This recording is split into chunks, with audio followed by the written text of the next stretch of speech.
Jesteście na kanale Zrobione ręcznie ULM, z Wami jak zwykle Lena i wciąż jestem na wakacjach. Pozdrawiam Was ze słonecznej Turcji. Wczoraj cały dzień był deszcz, chłodno to znaczy 22 stopnie. Wczoraj faktycznie nawet nie chciało nam się nigdzie wychodzić, więc spędziłam w domu cały dzień, no ale nie marnuję czasu, wciąż coś robię, oczywiście przedstawiam Wam swoje projekty później na moim kanale. Ja zapomniałam o tym powiedzieć, że zawsze jak zaczynają się moje filmy, dziewczyny mnie pytają, czy ja prowadzę jakiś sklep, czy moje rzeczy można gdzieś oglądnąć, gdzie można kupić. Tak, można. Tutaj u góry na ekranie, zazwyczaj na początku moich filmów pojawia się link do sklepu, na którym sprzedaję swoje rzeczy. Więc jeżeli ktoś się interesuje, możecie tam zajrzeć, zaobserwować moją szafę. To jest strona Vinted, gdzie moja strona nazywa się Stary Kufer. I tutaj widzicie ten link jeszcze raz. Możecie tam wejść i zobaczyć. To jest jedna informacja. No i druga, oczywiście chcę się pochwalić, bo przed wyjazdem do Turcji na wczasy kupiłam sobie nową sukienkę. Zaraz za chwilę ją zobaczycie tutaj. Tyle, że tak, ja jak zwykle muszę coś pogrzebać, coś przerobić. Więc w tej sukience, no to też ona była taka łódeczka prosta i taki worek, kwadrat szyty. No to ja zaraz wycięłam tutaj, zrobiłam ją po prostu mniejszą, zrobiłam większy dekolt, bo lubię otwarte sukienki, no przecież nie na Turcy zamknięte pod szyję sukienki, więc przerobiłam ją jak zwykle. No a teraz postanowiłam zacząć robić nowy projekt, ponieważ w jednym z ostatnich swoich filmów, które nagrywałam tutaj w Turcji, opowiadałam Wam, że potrzebowałam dla swoich torebek zrobionych na szydełku, potrzebowałam podszewki, więc w związku z tym poszłam tutaj do zakładów krawieckich, gdzie mnie z serdecznością udzielili dużo różnych skrawków.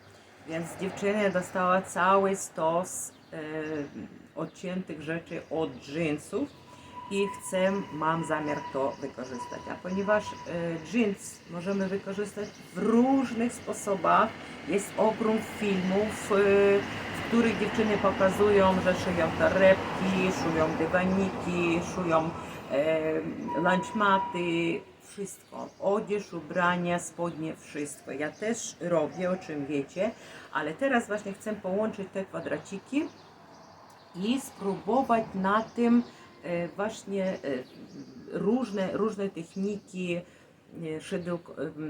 haftu Boro. Ja mam kilka torebek zrobione w tej technice, ale chcę więcej zrobić, więc zacznę to robić. Jeszcze nie wiem, co z tego wyjdzie, jak zwykle mówię, że nigdy nie wiem, co powstanie później. Pierwsze co, to zaraz Wam pokażę. Zacznę łączyć te kwadraciki. Być może nawet zrobię z tego sukienkę. Wcale nie jest powiedziane. A być może z tego wyjdą shorty. Nie wiem, a być może tylko torebka. Nie wiem, dziewczyny, w trakcie robienia powstaje pomysł na końcowy efekt tych rzeczy. A teraz zaczynamy pracować. I w trakcie zszywania i czemu mnie na szydełku coś mi się zaczepiło? Haftowaniu tych kwadracików techniką Boro będę Wam pokazywać co i jak. A ponieważ kwadracików jest dużo, no to oczywiście każdy też kwadracik wyhaftowany nie będę w stanie Wam pokazać, ale będę Wam się chwalić swoimi postępami, ponieważ potrwać ta praca może dłuższy czas. Więc zaczynamy, zabieramy się do przyjemnej, twórczej pracy. Oglądajcie moje filmy, lajkujcie, subskrybujcie. Nigdy nie wiesz, czy Wam jutro nie przydadzą się moje projekty i moje parady. Mam cały ogrom dżinsowych resztek I tam mam jeszcze cały worek, bo to wzięłam najmniejsze jakie są, bo są większe. Nawet różowe dżinsy się znalazły. No okej, więc jest tego dużo, sporo. I z tego chcę zrobić większą matę, którą wykorzystać możemy do wszelkich projektów, które tylko przyjdą nam do głowy. Pierwsze to muszę wziąć nożyce, oczywiście porozcinać i poszywać te kawałki w ten sposób jak potrzebuję. Nigdy na przykład nie rozcinam po szwie, bo szw zostawiam. On jest ładnie wygląda, zawsze mi się podoba, więc najczęściej rozcinam takie rzeczy gdzieś w połowie, po środku, żeby zachować te szwy, bo ładnie nam wyglądają i po prostu dodatkowa ozdoba w związku z tym. Pierwsze co, muszę przyszykować wszystkie kawałeczki do przeszycia. No i będą większe, mniejsze i różniste. Pierwsze co, porozcinamy, no bo musimy to zrobić. Później następnym etapem będzie przycinanie na mniejsze kawałki. Później będzie etap układania w jakiś kształt i dopiero później zaczynamy tworzyć właśnie te hafty na naszych kwadracikach. Kiedy już będzie całość widoczna, co chcemy zrobić, jak to wygląda i tak dalej. Więc działamy. Pierwszy etap. Nacięłam różne kawałki, różniste. Kilka spięłam tutaj szpilkami, tak jak chcę połączyć. I teraz co? Igła, biała nitka i przez kraj idę każdy kawałek, przyszywam. Będę robić płótno. No i później zobaczymy, co z tego wyjdzie. No i zobaczcie, tu nałożyłam jedną na drugą. Pokażę, jak wygląda z tyłu. Każdy fragment, który będzie zachodził jeden na drugi, będę właśnie takim ściegiem boro, tym haftem będę dekorować. No i łączymy dalej każdy kawałeczek, każdy fragment. Widzicie, jak to wygląda. Mam taki większy kawałek, który był poprzecinany, no takimi dziurkami. No ale jest fajny, nawet z takim guzikiem firmowym. I oczywiście nie wyrzucę, ten kawałek wykorzystam. Co wymyśliłam? Z tej strony nawet dobrze, że tak jest. No nie, dziury. Też robimy ładnie. Mam kawałeczek lniany materiał.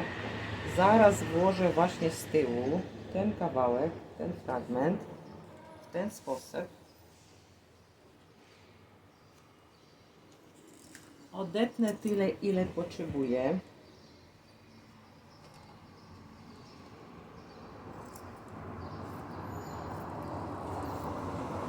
Ile potrzebuję.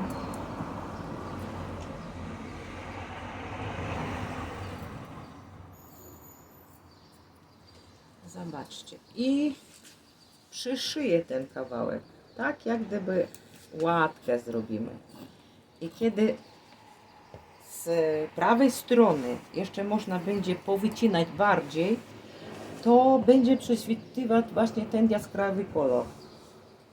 I o to mi chodzi. Będzie piękna łatka, którą będziemy widzieć z tej strony. No a teraz muszę to przeszpilić przede wszystkim, bo żeby mi to nie chodziło i później przyszyję ten kawałek dookoła. Nic nam nie szkodzi. Jeszcze może po środku tutaj zaczepię, żeby się tutaj nie ruszało. No i to wszystko. I teraz musimy tą łatkę, zobaczcie, tu później będzie ładnie wyglądać. Ja powycinam, jeszcze tu się osiepie po praniu, będzie pięknie wyglądać. Szyjemy. Chciałam tylko króciutko Wam pokazać, jak zszywam te kawałki. No oczywiście, tak jak mówiłam, wszystkiego pokazać nie ma możliwości, ale z bliska Wam pokażę. Właśnie wzięłam teraz specjalnie kamerę do rąk. Zobaczcie, jeżeli nakładam jakiś kawałek, fragment, jeden na drugi, z przodu pamiętacie, żółte takie łatki zrobiłam, to tutaj z tyłu, to jest tył teraz zrobię i postanowiłam, że zrobię z tego sukienkę, już wiem na pewno. to z tyłu też będą malutkie tylko fragmenty tego żółtego. I właśnie między innymi w jednym miejscu stawiłam taki malutki kawałek w nawiązaniu do całości. I zobaczcie, co ja robię. Jak ja włożyłam to podwójnie, to tu zaczynam po prostu po wierzchu, tak jak fastrygują mnie, tak chyba to się mówi. Idę tamy nazad, zaraz zrobię w tym miejscu i ten fragment będzie połączony. Więc nic nadzwyczajnego, nie ma co nawet pokazywać techniczne co. Jeżeli jakiś wzór na przykład, pokażę Wam kolejnym razem jak robię, bo na przykład kiedy łączę większe kawałki ze szwem, no na przykład o jak tutaj, to tutaj zrobię jakiś wzór. Robię ścieżki, najpierw łączę, a później robię na przykład jakieś zygzaki albo takim kwadracikami albo krzyżykami, co tylko Wam się chce. Najpierw łączymy, a później szyjemy wzór na tych złączach. Więc robię już kilka dni, dziewczyny, bo to trwa. Później pokażę Wam następny fragment, jak łączę te elementy. Na razie, no niestety zabiera to dużo czasu. Robimy dalej. Długo zszywałam kawałki, szywałam i w końcu, tak jak mówię, w trakcie robienia postanowiłam, że z tego wyjdzie sukienka. Pokażę Wam z bliska i chcę powiedzieć, że w tej oto sukience zastosowałam dużo różnych technik. Te właśnie takie ściegi, tak jak tutaj zwykłe szwy zrobione, tutaj na przykład to zastosowałam technikę Boro. To co bardzo lubię, to są rzeczy, które nadają właśnie taki styl boho, specyfikę. No i właśnie tutaj, tak jak widzicie, różne. Tu są zygzaki, zwykłe szwy. Tu są właśnie, zrobiłam takimi krzyżykami. Tu są też inny szew, czyli stosowałam różne. No i te większe, tak jak widzicie, tutaj hafty, to hafty sashiko. Też z tej techniki, ale już bardziej powiedzmy estetyczny, bardziej skomplikowany, oddawają jakieś wzory, kształty. Tutaj właśnie kwiatuszki takie zrobione. No i oczywiście nie obeszło się bez łatek, które tutaj pod spód włożyłam lniane kawałki, resztki żółtych tkaniny lnianej, tak jak widzicie. Oczywiście wszystkie kawałki z denima połączone w całość, to jest patchwork, o czym wiecie. No i customizing, to jest dostosowywanie do jakiejś rzeczy, czyli u nas tutaj sukienka. No i teraz pokażę Wam, obrócę z tyłu. No i teraz pokazuję z tyłu. Tak jest właśnie tutaj zrobione, te szwy, każdy fragment jest szyty ręcznie oczywiście. No, pracy jest dużo. Tutaj są właśnie też różne takie, stosuję ściegi. No i tutaj też nie wiem, chciałam zrobić też właśnie sashiko, taki jakiś wzór, ale później jak zobaczyłam, to taki dinozaur jakiś mi wyszedł. Mój mąż mówi, że to jest ślimak, ale mi raczej na dinozaura. Jakbym tutaj jeszcze takie oko wstawiłam, guzik przyszyłam, to by był dinozaur, bo tu taka buźka uśmiechnięta, oka brakuje i tu takie coś dziwności. No i na dole też wszystko kawałeczki szyte ręcznie. Dziewczyny, pracy było dużo. Najgorsze to, że pokułam sobie palce do krwi i dopiero jak je pokułam, to znalazłam właśnie ochronkę na palec i skończyłam już z ochronką. bo ciężka sprawa. Jedną igłę ułamałam, druga mi się zgięła. No i teraz nie mam igł, muszę nową igiełkę sobie kupić. Więc tak to wygląda na tym etapie. Teraz kolejnym moim krokiem jest zrobienie rękawów do tej sukienki. Później pokażę w całości, co ja tu nakombinowałam. Świetna okazja, bo właśnie teraz jest na masę słychać, jak w Turcji w godziny południowe i nie tylko, bo w ciągu całego dnia odbywają się modły na mas, to słyszycie teraz. Mam fajny podkład muzyczny w tym momencie, więc tak śpiewałem w ciągu całego dnia i ludzie się modlą.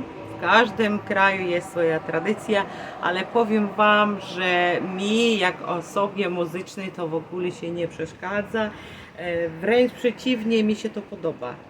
I jak u nas w Polsce czasami narzekają, że dzwonią w dzwony przed mszą, no to też ludzie czasami niezadowoleni narzekają.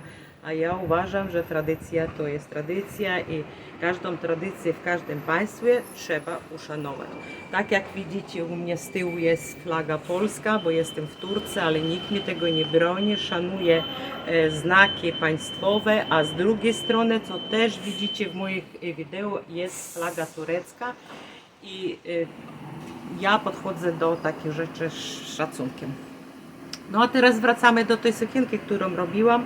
Pokazywałam Wam, jak to robię, jak tworzę rzeczy z recyklingu, z resztek jeansowych, z denima i jak powstaje gotowy produkt. Nigdy nie wiem, jak się zaczyna, co z tego będzie, tak jak wspominałam na początku, czy to będzie torebka, czy to będzie lunchmata, czy jeszcze jakaś rzecz, nie wiem. W końcu jak zaczynam robić, to postanowiłam, że będzie sukienka i nie żałuję, bo uważam, że sukienka wyszła dobra. Proszę Was o to też powiedzieć w komentarzach, bo to jest bardzo istotne, przecież pracuję, robię i oczekuję od Was Waszego zdania. Dziewczyny, dla tych, kto chce powtórzyć, no to ja tam w opisie dam właśnie link, gdzie pokazują mistrzowie techniki Boro, Sashiko, jak to robić, bo ja nie jestem mistrzem, mówię, stosuję techniki, które uczę się też robić w internecie i później wykonuję to na swoich rzeczach, w swoich wyrobach, w swoich przeróbkach. Natomiast Wy, jeżeli chcecie zrobić to dokładnie, fachowo, to zostawię Wam link, możecie to zobaczyć. A dla tych, kto nie chce robić sam, no to taką sukienkę można kupić. Ja mam sklep internetowy na Vinted. Jest link tu albo tu, nie wiem gdzie u góry. Zostawię Wam też link do tego sklepu i taką rzecz można sobie zamówić. Zastosowałam, tak jak już wspomniałam, dużo technik w zrobieniu tej sukienki, tej tuniki, nie wiem jak ją nazwać. W każdym kimono może, w każdym bądź razie oprócz Boro, Sashiko, patchwork, customizing, to jeszcze mi tego było za mało, to jeszcze zastosowałam technikę tie-dye. To są odbilania dekoracyjne, które daje pewne wzory i nadaje piękny urok naszym wyborom. Więc zastosowałam różne techniki na jednej sukience. Pracy było dużo, ale się opłaciła, bo sukienka jest rewelacyjna, zaraz Wam ją pokażę. No a dla samych cierpliwych, kto był do samego końca ze mną, ja przesyłam gorące pozdrowienie z terenu Alanii, z Turcji i z niecierpieniem czekam na kolejne spotkania. Dziękuję też za komentarze, za Wasze lajki, za subskrypcje. Bardzo to jest ważne dla mnie i z góry wszystkim za to dziękuję. No a bratnie dusze, które lubią tworzyć coś z niczego, to jesteście we właściwym miejscu. Czekam na Was z niecierpliwością i wszystkich serdecznie pozdrawiam. Życzę Wam zrealizowania wszystkich Waszych pomysłów, wszystkich Waszych projektów i do następnego zobaczenia. Pa, pa moi drodzy, pa, pa. A teraz oglądajcie sukienkę.